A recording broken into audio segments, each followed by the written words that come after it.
Oke, udah, thank you Kak Ria. Oke, buat teman-teman semua selamat datang di webinar pengenalan animasi dan motion graphics pada pagi hari ini. Boleh di-next, Kak?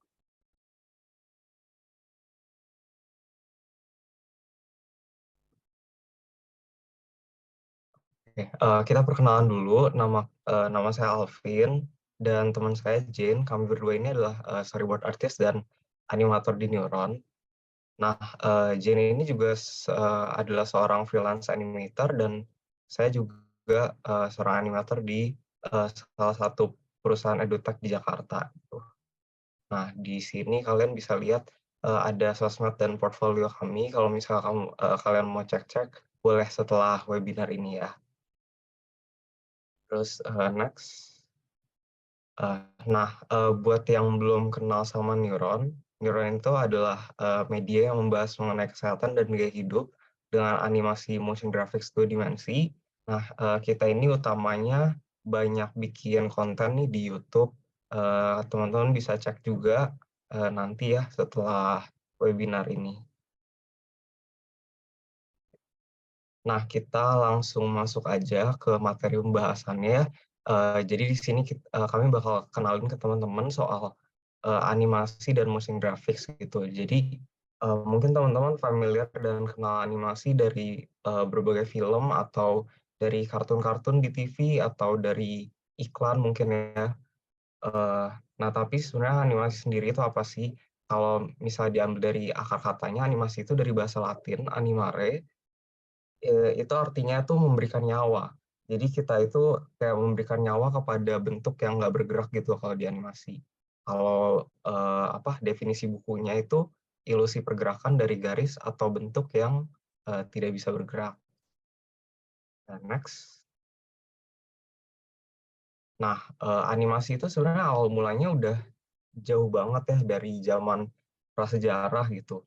Ketika, dulu manusia itu gambar-gambar di dalam goa. Di tembok-tembok gua itu kalau teman-teman lihat di, gambar-gambar ini gitu ya, gambarnya tuh ada, eee seperti sequence gambar gitu yang memberikan ilusi pergerakan. Next. Nah, tapi animasi itu baru benar-benar berkembangnya banget itu sekitar abad 19 lewat satu mainan ini namanya Thaumatrope. Jadi mainan ini tuh, semacam piringan gitu ya. Piringan atau kertas bulat yang di masing-masing sisinya tuh ada gambar, dan ketika diputar, kita tuh ngelihatnya kayak gambar itu jadi satu kesatuan gitu. Jadi, mainan ini tuh mendemonstrasikan kalau misalnya ada 2 gambar yang bergantian secara cepat, itu kita bakal manusia itu bakal melihatnya sebagai satu kesatuan. Oke, next. Nah, terus dikembanginlah alat-alat selanjutnya gitu, ada phenakistoskop sama zootrope. Kalau phenakistoskop ini bentuknya piringan yang diputer gitu, terus dilihatnya dari celah-celah kecil. Jadi kelihatan ilusi, pergerakannya. Kalau zootrope ini bentuknya tuh kayak, silinder gitu ya, di dalamnya ada gambar-gambarnya diputer, dilihatnya juga dari celah yang kecil, jadi, kelihatan animasinya gitu, ilusi pergerakannya. Nah, tapi kan kedua benda ini tuh dilihatnya harus dari celah-celah gitu ya, jadi cuma bisa dilihat satu orang, di satu saat gitu. Nah, jadi dikembangin lagi nih, next, dikembangin lagi, eee, 2 alat ini praxinoscope sama zoopraxiscope. Kalau praxinoscope ini bentuknya silinder juga, tapi di tengahnya itu dikasih cermin supaya orang-orang tuh bisa ngelihat, animasinya gitu, nggak dari celah-celah kecil lagi. Kalau Zoopraxiscope ini tuh, pakai piringan tapi pasangin ke proyektor. Oke, next. Nah, kita lanjut ke tahun 1906, ini tuh film animasi pertama ya, judulnya Humorous Faces of Funny Faces. Ini tuh dibuat pakai teknik stop motion dan cutout. Nanti kita bakal bahas sedikit juga soal, teknik-teknik pembuatan animasi. Oke, next. Nah, di sini ada juga Gertie the Dinosaur tahun 1914.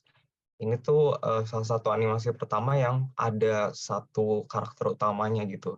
Di sini si Gertie ini si dinosaurusnya. Nah, jadi film ini tuh yang menjadi inspirasi buat banyak orang, salah satunya itu Walt Disney yang akhirnya nanti bikin Mickey Mouse. Oke, next. Nah, tahun 1920-an ke atas ini tuh caranya Walt Disney ya, di mana Walt Disney itu banyak banget bikin inovasi di dunia animasi. Oke, next. Ya. Nah, contohnya ini ada beberapa, misalnya ada Steamboat Willie tahun 1928, ini tuh animasi pertama yang digabungin sama suara gitu. Kalau misalnya teman-teman nonton film Disney, di depannya ada apa si Mickey Mouse lagi nyetir kapal, nah itu dari Steamboat Willie ini. Terus ada Flowers and Trees tahun 1932, ini tuh animasi komersil pertama yang pakai full color gitu, ada warnanya semua. Okay, next. Terus inovasi berikutnya itu multiplane kamera. Nah, kalau misalnya sekarang udah ada teknologi komputer, misalnya teman-teman pakai Photoshop gitu ada layernya banyak. Nah, kalau zaman dulu kan belum ada komputer tuh, jadi layernya tuh manual secara fisik gitu. Jadi gambarnya ditumpuk-tumpuk, terus ada kameranya gitu di atas di foto. Nah, terus tahun 1950-an ini tuh animasi yang tadinya banyak di bioskop mulai masuk nih ke TV, jadi muncullah beberapa studio-studio baru gitu ya kayak Hanna-Barbera, Warner Bros. Mereka ada bikin Tom and Jerry, Tasmanian, terus ada Ralph and Sam Sheepdog, terus ada Tintin juga. Jadi banyak ya mulai masuk ke TV. Berikutnya, nah 1960-an nih awal mulanya anime nih di Jepang. Jadi ada Astro Boy, ada Kimba, ada Speed Racer, dan lain-lainnya ya. Nah, masuk ke era 1970 sampai 1980-an, ini tuh mulainya era animasi dibikin pakai komputer. Nah, awal mulanya ini dari game dulu nih di game-game arcade. Beberapa contohnya di sini ada Space Invaders, Pac-Man, sama Donkey Kong.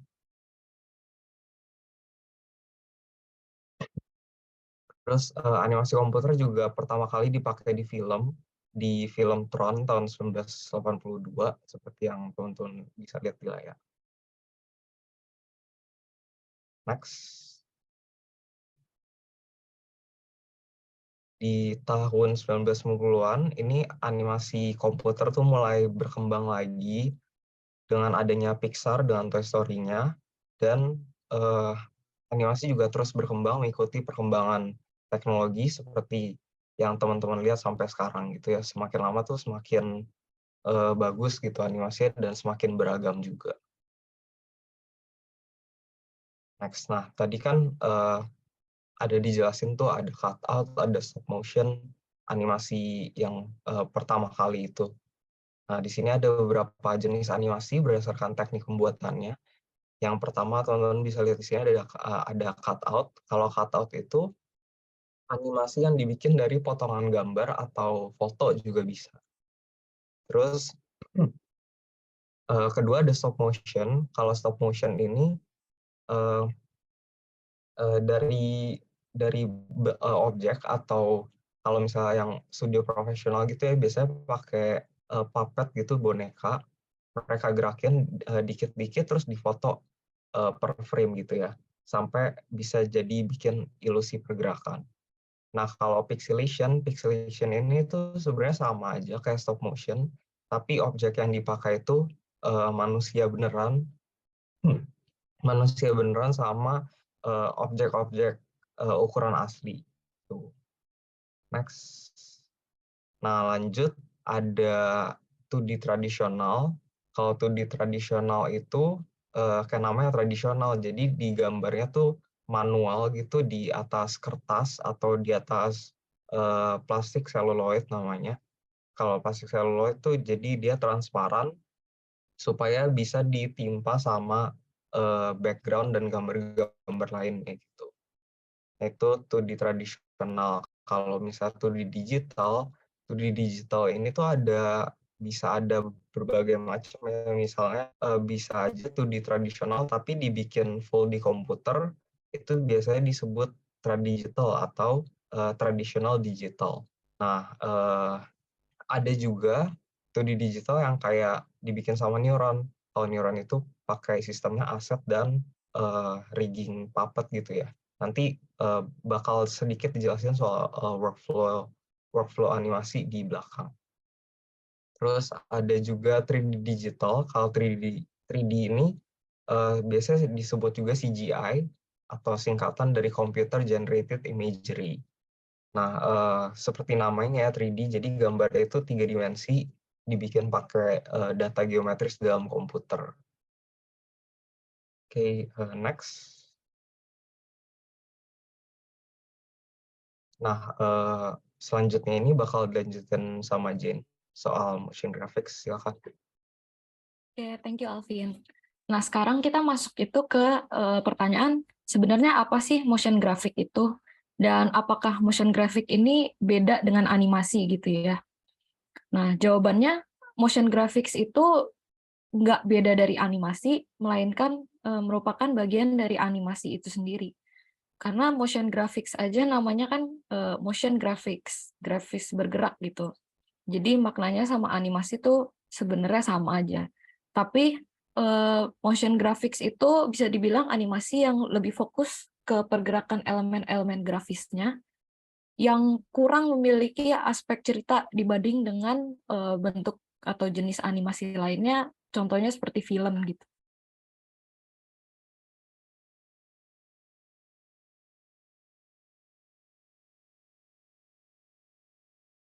Sebentar.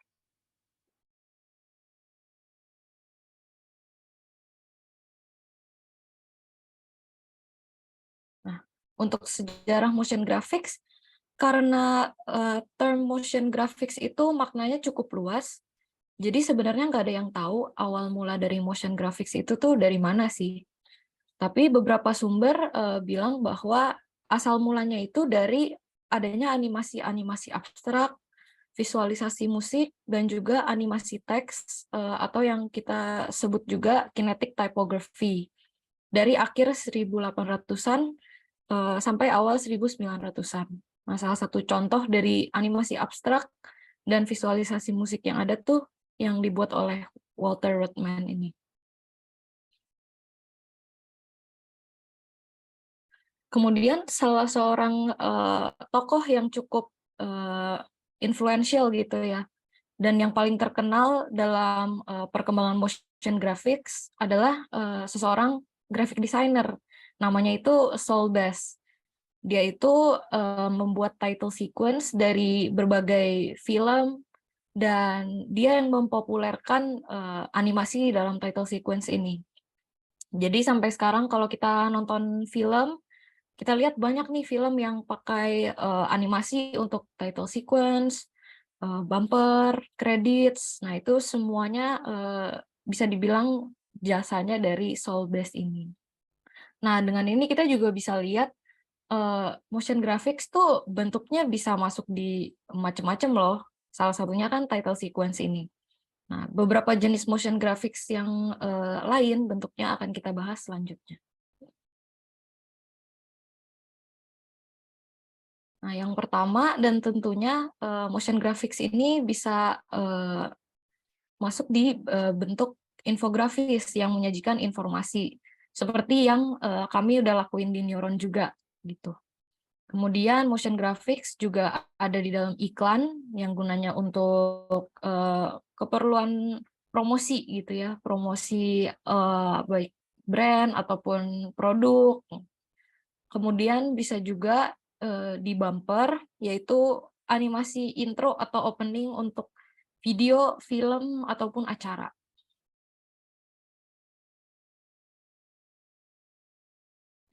Nah, selanjutnya motion graphics juga bisa digunakan untuk membuat animasi logo. Contohnya kayak logo Google ini. Bisa juga digunakan untuk lower thirds. Jadi bagian grafis yang ada di bawah layar gitu kalau kita lagi nonton berita yang isinya biasanya informasi atau nama presenter, biasanya di situ juga ada animasinya, itu termasuk motion graphics.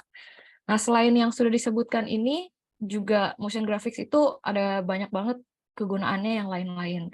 Mungkin contoh paling sederhananya itu ada di user interface dari HP kalian contohnya, atau di aplikasi atau website yang setiap hari kalian buka gitu. Misalkan kalian lagi buka animasi, lagi buka aplikasi atau buka website gitu. Pas kalian klik, logonya ada misalkan animasi pop-up atau slide, atau kalian lagi refresh, ada yang bulat-bulat, muter-muter, nah itu termasuk juga di motion graphics untuk user interface.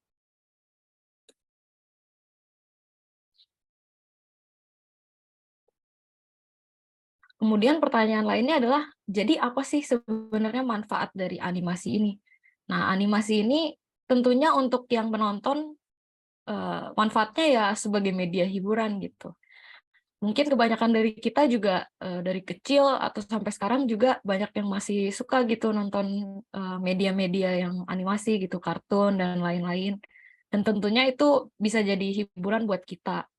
Tapi animasi itu bukan cuman sekedar jadi media hiburan, karena animasi itu juga bisa digunakan untuk menyampaikan cerita dan juga informasi.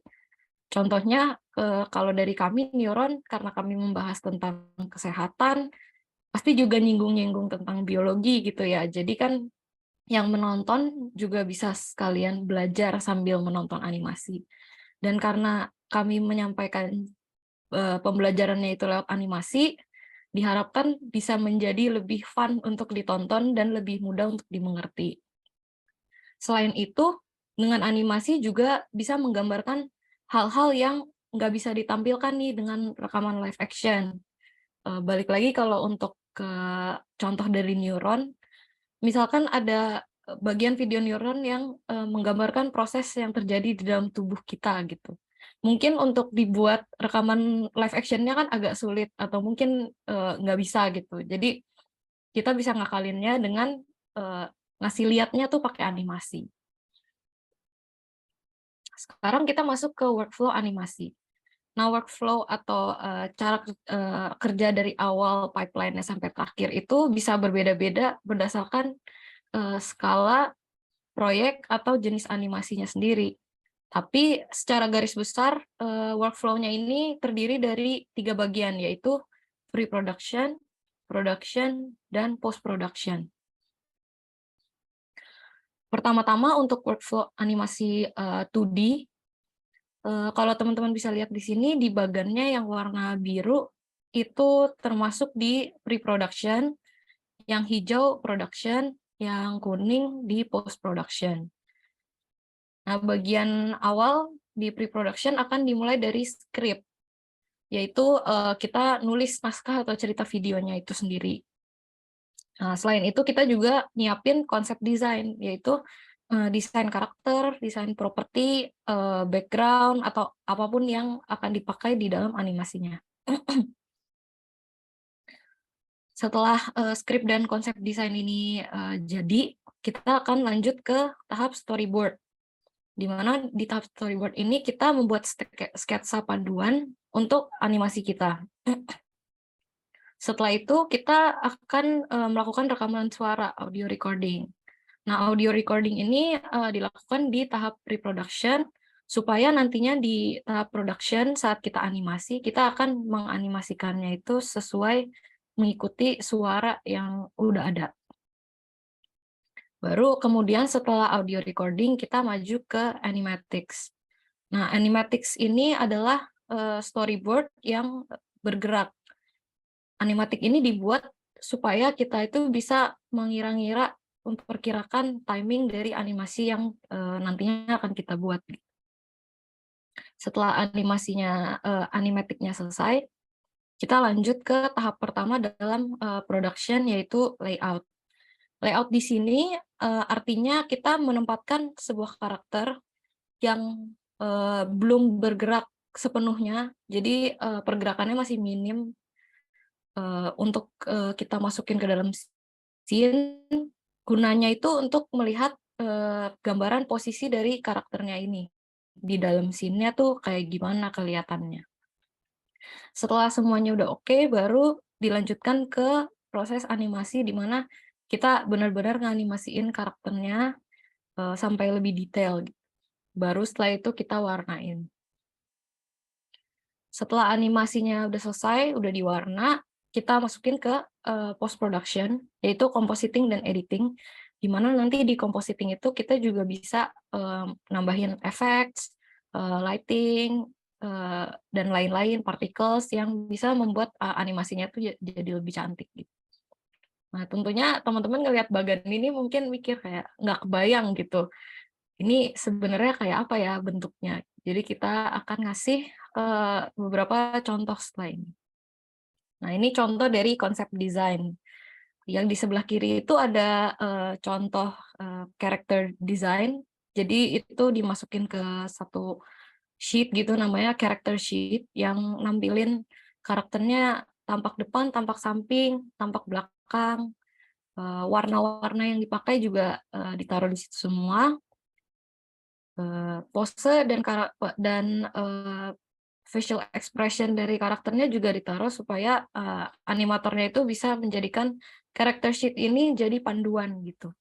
Nah, yang di sebelah kanan itu konsep desain untuk background atau environment.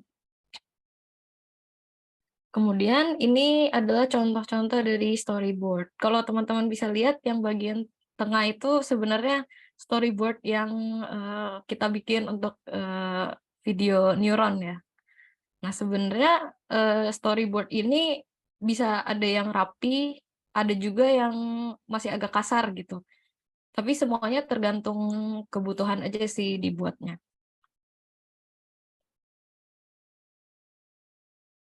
Selanjutnya ini contoh dari animatik yang tadi aku bilang storyboard bergerak gitu ya. Jadi di sini bisa dilihat gerakannya masih patah-patah, tapi sebenarnya ini tuh yang diambil memang gerakan-gerakan yang penting dan untuk nentuin timing dari animasi si karakter-karakternya.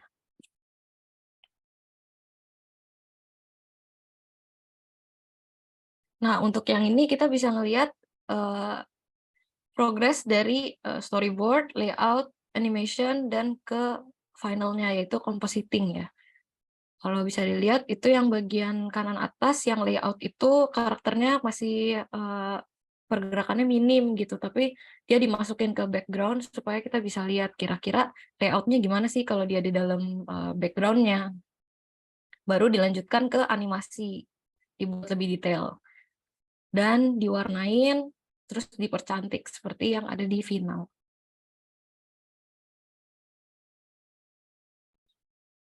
Nah, ini untuk workflow animasi yang kedua adalah animasi 3D. Kalau dilihat sebenarnya pre-production sama post-production-nya masih sama kayak yang tadi. Jadi kita mulai bahas dari production-nya aja dulu. Untuk yang di 3D, pertamanya kita mulai dari modeling dan texturing. Di sini kita membuat model yang bentuknya 3D model gitu untuk karakter, background, properti, dan lain-lain. Dan texturing itu adalah proses di mana kita memberikan tekstur atau warna kepada model-model yang udah kita buat itu. Setelah semua modelnya udah jadi, termasuk karakternya, akan masuk ke proses rigging, di mana di proses rigging itu kita memberikan tulang ke model yang udah dibuat. Jadi rigging ini tuh bisa dibilang salah satu yang penting banget, karena justru dari rigging inilah baru kita bisa ngeanimasiin si karakter yang kita punya gitu. Setelah karakternya udah di-rigging dan udah bisa digerakin, kita akan mulai ke blocking, yaitu kita membuat key pose, ya pose-pose kunci untuk animasi dari karakternya ini. Barulah selanjutnya dibuat animasi. Jadi dari animasi ini dia itu ngambil blocking yang tadi, yang timingnya udah oke. Kita bikin animasinya jadi gerakan yang lebih halus dan lebih detail. Setelah dari animasi, kita lanjutkan ke VFX, yaitu visual effects, di mana kita bisa nambahin efek-efek seperti misalkan air, api, petasan, ledakan, dan lain-lain. Barulah setelah itu kita masuk ke lighting, menambahkan pencahayaan kepada scene animasi yang kita kerjain itu. Lalu di-render. Nah, rendering ini adalah proses kalkulasi dari tekstur dan juga dari pencahayaan yang udah kita set menjadi satu gambar yang udah final. Ini tuh dari software-nya gitu ya. Setelah itu hasil dari rendering akan masuk ke post production, yaitu compositing dan editing juga. Nah, ini adalah contoh dari 3D model. Yang di sebelah kiri itu contoh 3D modelnya. Dan yang di kanan itu adalah tekstur yang akan nantinya ditaruh ke sekeliling si 3D modelnya itu. Kemudian untuk rigging, teman-teman bisa lihat untuk yang di sebelah kiri itu adalah rigging untuk model 3D gitu ya. Bisa dilihat di sini kayak ada tulangnya gitu. Jadi ada sendi-sendinya di badan modelnya nanti yang bisa digerakin. Nah, rigging itu nggak cuma untuk animasi 3D aja, tapi rigging ini juga bisa dipakai di motion graphic 2D. Contohnya seperti yang di sebelah kanan, itu aset untuk motion graphic 2D.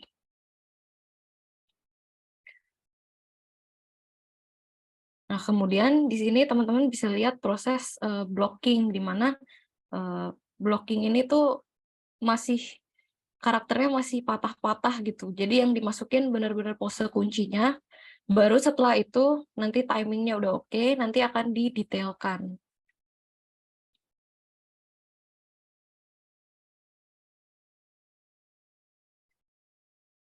Kalau ini adalah salah satu contoh dari visual effects. Jadi kalau kita mau tambahin air gitu, dan biasanya visual effects ini dibuatnya dengan simulasi di software. Nah, tahap selanjutnya ini lighting, di mana kita bisa dibilang naruh sumber cahaya gitu di dalam scene-nya. Nah, lighting ini bukan cuman untuk mempercantik aja, tapi kita juga bisa menampilkan atau menyajikan mood tertentu lewat lighting yang kita atur di dalam scene. Nah, yang terakhir adalah proses rendering. Jadi contohnya kurang lebih seperti ini. Bisa dilihat yang di bagian kanan itu adalah hasil renderingnya. Jadi udah kelihatan tuh teksturnya kalau gelas kayak gimana, udah kena cahaya, hasilnya akan kayak yang di sebelah kanan ini. Nah, untuk yang terakhir, workflow motion graphics 2D gitu. Sama untuk pre-production dan post-production-nya, tapi untuk di motion graphics 2D ini, animatic itu menjadi tahap yang nggak ini, apa ya, kalian itu boleh bikin, boleh enggak, gitu.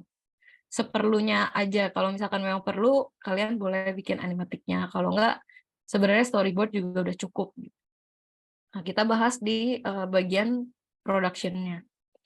Pertama-tama, kita akan buat ilustrasi, ya, illustration or asset making itu, untuk karakter, background, dan juga properti yang akan dipakai di motion graphic kita. Nah, kemudian dari illustration yang udah kita buat, kita akan buat jadi style frame. Nah, style frame ini juga bikinnya kalau perlu aja, jadi nggak mandatory, nggak harus. Style frame ini fungsinya sebenarnya untuk melihat representasi dari visual animasinya nanti. Jadi kalau udah selesai nih, nanti kira-kira animasi kita kelihatannya kayak gimana ya, layout dari shot-nya atau warna dalam shot-nya tuh apakah udah serasi atau belum. Jadi kita final check-nya di sini. Setelah visualnya udah oke, baru kita lanjut ke tahap animasi. Kemudian seperti yang tadi, masuk ke post production, ke compositing dan editing. Nah, ini beberapa contoh dari ilustrasi-ilustrasi aset motion graphic 2D. Style dari asetnya sendiri bisa dibuat dengan bermacam-macam ya. Dan ini contoh dari style frame yang kita bisa ngelihat dulu kira-kira warna sama komposisinya udah cocok apa belum gitu ya dari shot-shot yang kita akan buat nanti. Kalau misalkan udah oke, baru kita lanjut ke animasi. Tapi sekali lagi untuk style frame ini nggak wajib. Nah, sekarang kita akan bahas sedikit tentang software animasi. Untuk yang pertama, animasi 2D itu banyak yang menggunakan Adobe Animate, Toon Boom, TV Paint, dan Clip Studio Paint. Sebenarnya kegunaan software-software ini kurang lebih sama, yaitu untuk menggambar, mewarnai, dan mengerjakan tahapan-tahapan dalam produksi animation 2D ya, secara keseluruhan. Kemudian untuk animasi 3D ada Maya, Cinema 4D, dan juga ada Blender. Sama juga, ketiga-tiganya kurang lebih sama, yaitu mereka udah bisa mencakup sebagian besar proses dalam produksi animasi 3D gitu. Tapi selain software-software yang ada di sini, ada juga beberapa software yang bisa dijadiin sebagai software pendukung. Nah, selain itu, kalau di beberapa studio besar, mereka udah malah bikin sendiri gitu, software yang akan mereka gunakan untuk produksinya mereka. Jadi mereka udah nggak pakai software-software ini lagi. Nah, kemudian untuk motion graphics 2D, yang bisa digunakan adalah Adobe Photoshop, Illustrator, dan juga After Effects. Jadi di sini Photoshop dan Illustrator untuk kita buat asetnya, dan After Effects untuk ngeanimasiinnya. Kalau Photoshop itu biasanya asetnya berupa bitmap, dan Illustrator itu berupa vektor. Sebenarnya bedanya apa sih? Kalau bitmap itu dia tersusun dari pixel, sedangkan vektor itu tersusun dari objek-objek yang dibuat pakai perhitungan matematis gitu. Kalau gampangnya, misalkan kita punya satu video yang akan kita bikin 1920 kali 1080p. Nah, kita bikin asetnya di Photoshop 1920 kali 1080 juga.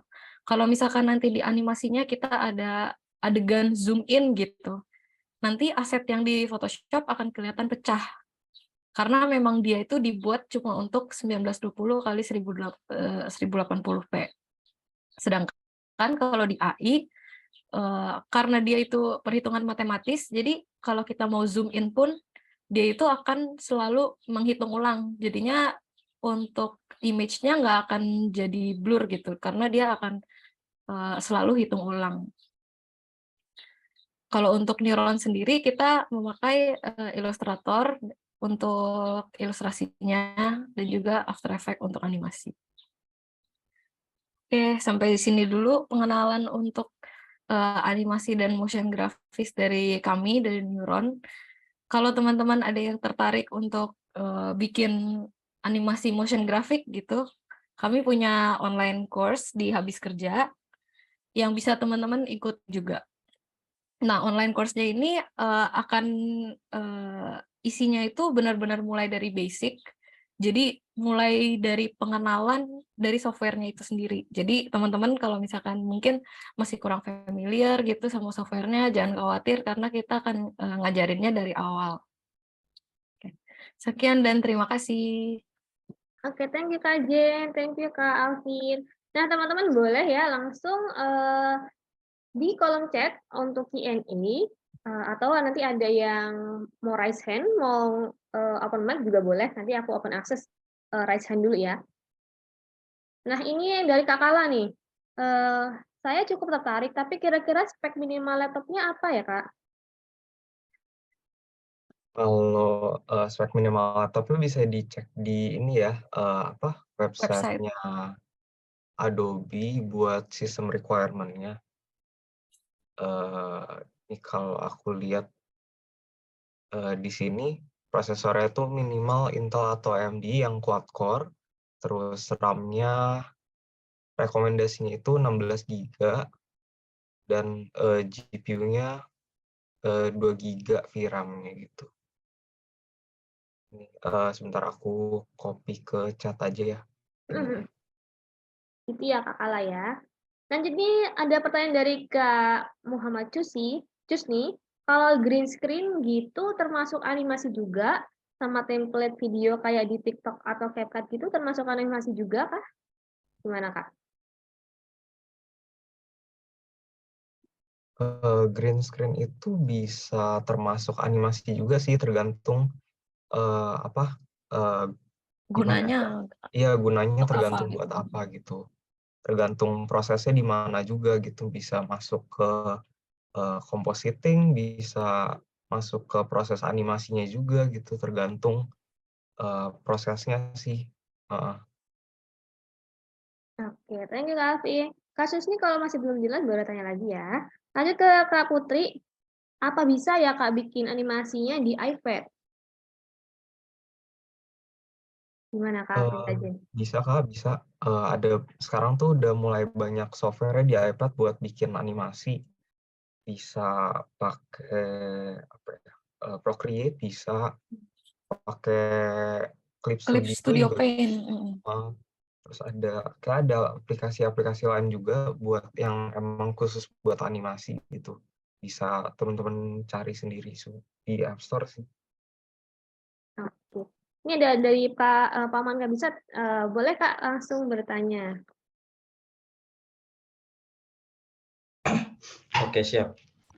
Ya, mau tanya ini dari tadi kan disebutkan workflow-nya dari Neuron untuk membuat sebuah animasi itu kan cukup lumayan panjang ya. Nah, kira-kira dari beberapa workflow itu apa tim kerjanya Neuron itu terdiri dari ahli bidang apa saja, Kak?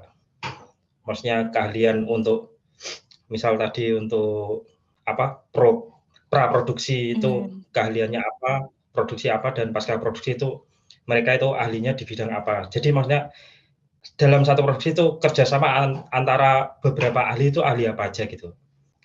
Makasih. Untuk di Neuron sendiri sih kalau dari praproduksi berarti ada script writer ya, yang ahli nulis skrip. Dia juga sekaligus yang harus riset gitu ya, konten-konten di Neuron ini mau seperti apa gitu. Kemudian ada juga yang jadi ilustratornya, yang buat aset-asetnya. Lalu ada kami juga animator, dan animatornya sih untuk sekarang masih merangkap editor gitu ya, editor video. Kurang lebih begitu sih kalau dari kami. Oh iya. Terus maaf satu lagi, terus kalau apa yang tadi pelatihannya yang di habis kerja itu nanti kira-kira itu di workflow yang mana, Kak? Bisa ditempatkan di workflow yang mana? Di produksinya kah atau di pasca produksinya? Kalau untuk yang di online course-nya ini akan lebih di produksi. Jadi kita benar-benar fokus bahas di cara buat animasinya kayak gimana gitu. Oke, siap. Terima kasih. Ya, sama-sama. Oke, thank you Kak Paman. Lanjut dari Kak Cusni lagi nih. Berarti kalau bikin film, contohnya kayak film Avenger gitu, nah di bagian green screen-nya itu termasuk animasi berarti? Atau bisa kasih contohnya juga gitu Kak? Terima kasih.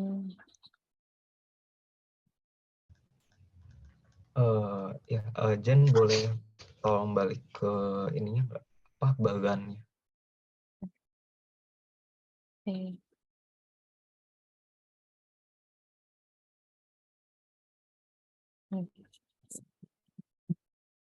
Nah iya, kalau misalnya buat Avengers gitu ya, bagian green screen-nya itu bisa antara masuk di animasi atau VFX juga sih.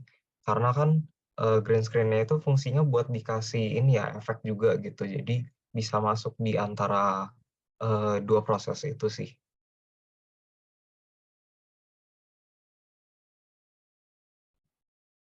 Oke, gimana Kak Jusni udah menjawab belum? Kalau belum boleh tanya lagi ya. Nah, boleh tanya ke Kak Jen nih, mungkin akan menjawab pertanyaan Kak Wulan juga ya. Kalau buat motion graphic itu butuh berapa lama ya Kak? Misalnya dari sketsa gitu lah sampai jadi atau gimana?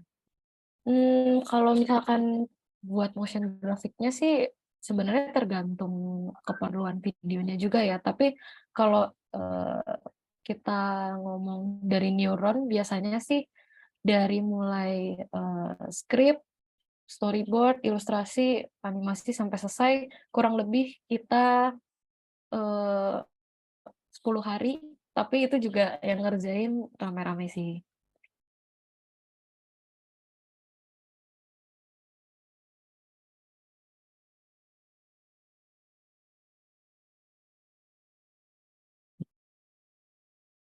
Oke, oke gitu ya Kak Wulandewi. Jadi mungkin kita akan lama sekali kalau misalnya kita dari Zoom ini kita buat motion grafiknya gitu.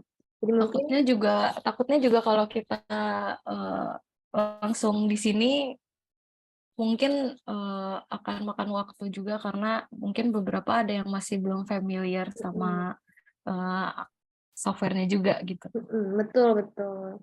Jadi mungkin kalau misalkan untuk prakteknya itu memang ada di kelasnya habis kerja, kelas animasi by habis kerja dengan neuron, karena di situ memang isinya tutorial aja teman-teman. Jadi kayak kalau penjelasan ini memang hanya kayak di 2 bab awal atau 3 bab awal seperti itu, yang lainnya langsung udah praktek semua gitu teman-teman. Dan juga harus ada instalasi dulu gitu. Jadi mungkin tidak Zoom ini belum bisa memenuhi hal tersebut ya teman-teman ya. Gitu. Lanjut ya ke Kak Hobi.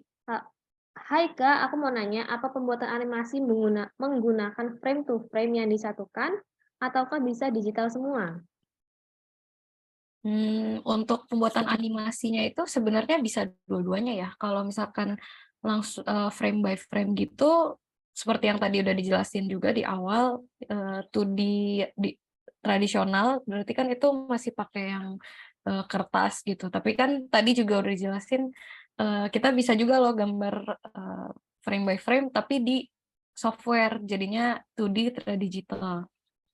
Nah, kalau untuk yang After Effects ini, kita animasinya nggak frame by frame satu-satu, tapi kita itu animasinya bisa kayak di-generate sama softwarenya langsung untuk in-betweens-nya. Jadi kita tinggal bikin misalkan 2 pose, di pose awal kayak gimana, terus pose terakhirnya beda. Nah, itu di tengah-tengahnya nanti akan di-generate sama softwarenya itu sendiri, begitu. Oke, semoga menjawab ya Kak Hobi ya. Nah, oh ya, untuk kasus ini nih, bisa langsung kepoin kelasnya ya, di link yang udah aku kasih. Juga untuk peserta webinar ini dapat diskon 15% ya teman-teman, dengan kupon diskonnya animasi 15. Jadi mungkin bisa langsung dipakai gitu, karena kalau diskon di website itu hanya 10% ya teman-teman.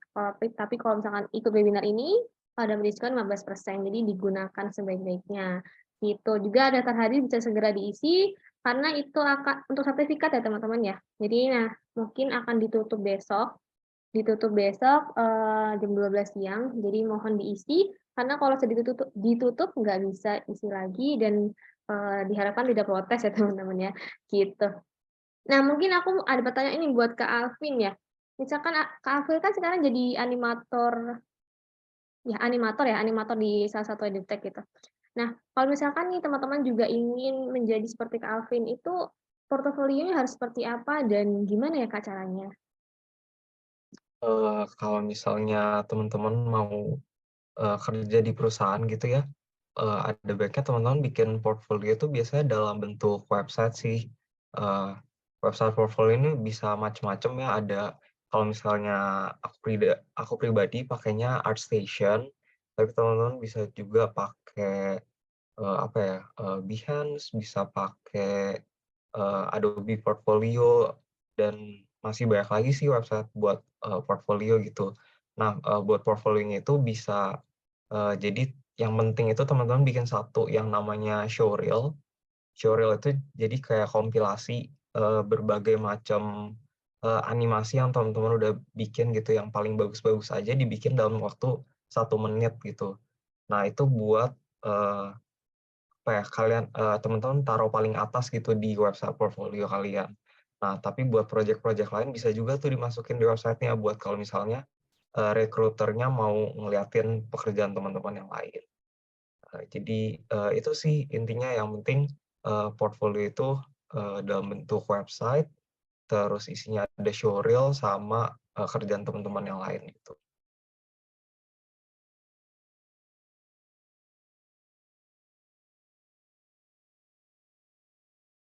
Oke, thank you Kak Alvin. Ya, lanjut dari Kak Sandra. Halo Kak, izin bertanya ya, jika kita awam tentang dunia animasi, hal atau software apa yang kita harus pelajari untuk bekal bergabung di dunia animasi ya?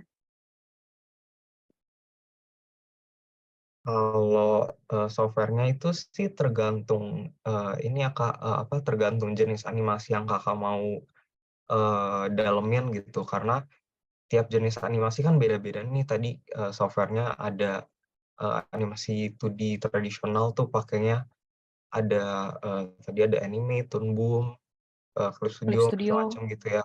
Kalau 3D ini ada Maya, Cinema 4D, Blender. Terus kalau motion graphic juga beda lagi, ada Photoshop, AI, AE gitu. Jadi tergantung sih Kakak mau tertariknya tuh di animasi yang jenis yang mana nih.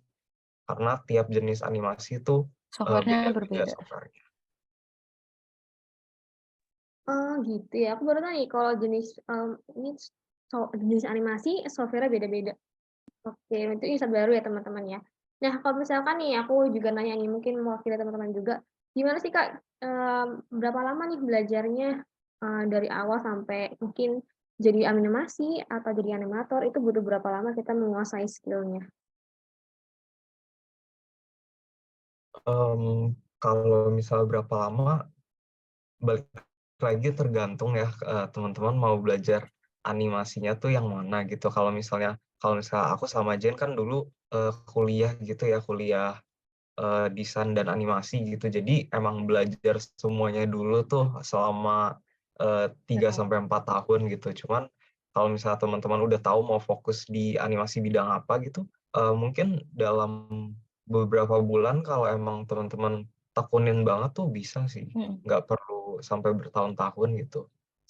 Yang penting teman-teman mau belajar sendiri aja sih, dari misalnya dari ikut online course, dari belajar di YouTube, di internet tuh udah banyak banget gitu. Oke. Oke, thank you Kak Alvin, Kak Jin. Ada lagi? Oh, ada lagi nih dari Kak Devi. Izin bertanya Kak, apakah harus menguasai semua jenis software kalau misal contoh kita mau buat animasi 2D? Sebenarnya nggak harus sih Kak. Jen boleh balik ke bagannya lagi.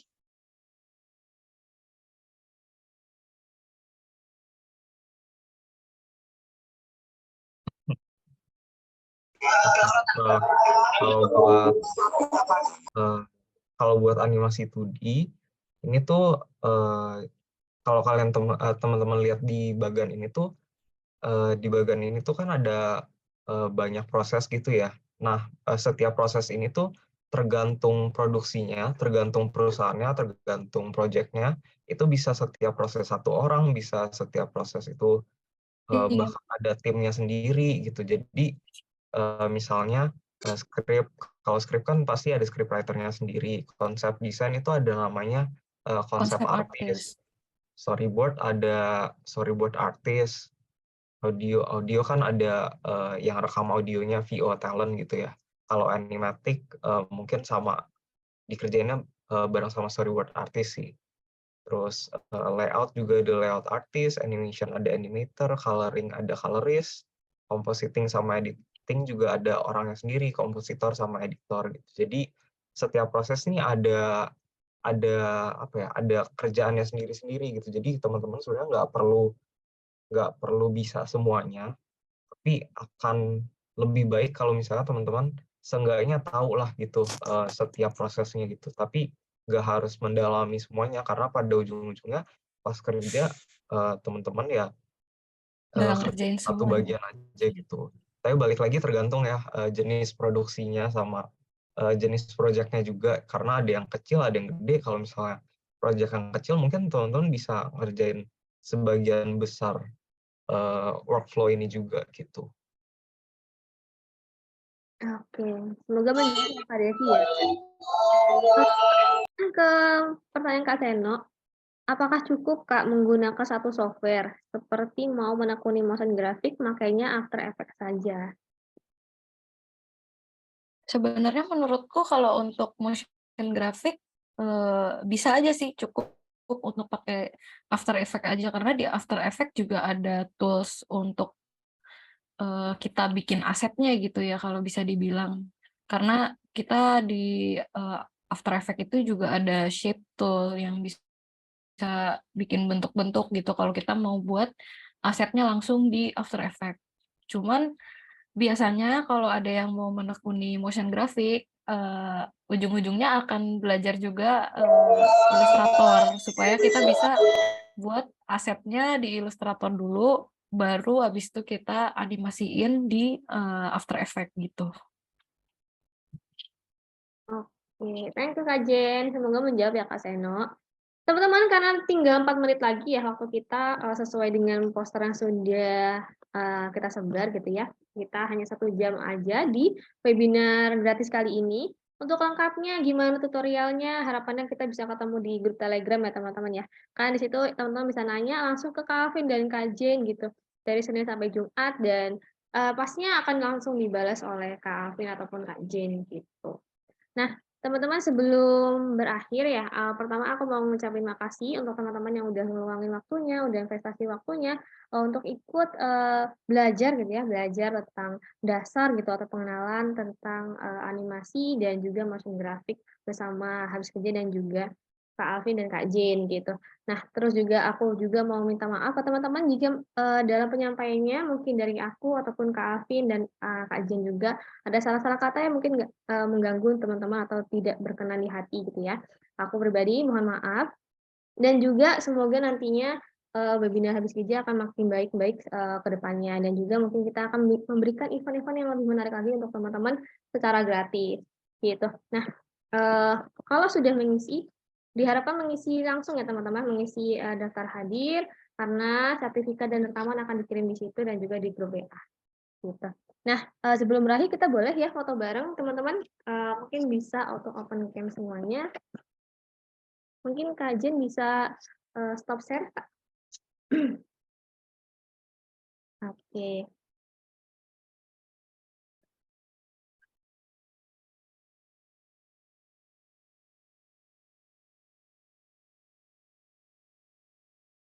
Oke, sudah semua.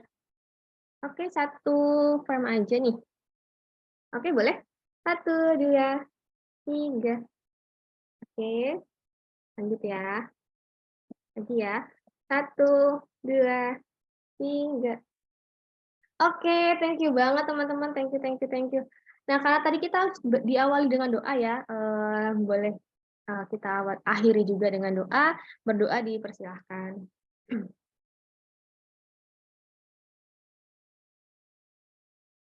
Berdoa tidak pernah selesai, teman-teman. Terima kasih banget. Webinar kali ini aku tutup dengan, oh kenapa nih Kak? Oh sedih.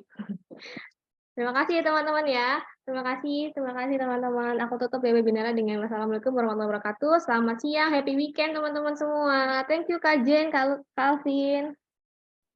Thank you semua. Terima kasih semuanya. See you di Telegram ya teman-teman ya.